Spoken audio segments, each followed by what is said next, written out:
অনেক দিন আগেই বাবা এই কুলোটা নিয়ে এসছে, কিন্তু সেটায় ড্রয়িং করব করব বলে আর হয়নি করা।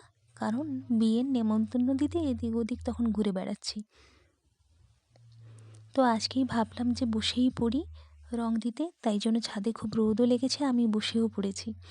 কিন্তু রং দেওয়ার পর দেখি রেড কালারের উপর ছাদে যত ধুলো ছিল হাওয়ায় এসে রংটার উপর পড়েছে। তারপর কি করব, আবার সেটা শুকোলাম রং দিয়ে। শুকোনোর পর আবার একবার রং দিয়েছি, এবং রং দেওয়ার পর এবার ভাবলাম কি দেব।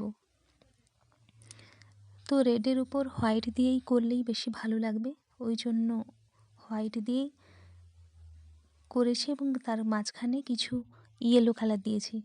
এবং মাঝখানে এই যে ছক করেছি তার মধ্যে কি করব ভাবছিলাম, দেখি বরকনেই করে দিই।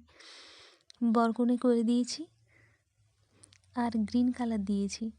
তো আমার এই ভিডিওটা কেমন লাগলো অবশ্যই জানিও, আর যদি ভালো লেগে থাকে তাহলে তোমরাও অবশ্যই করতে পারো। আজ আপাতত এইটুকুই।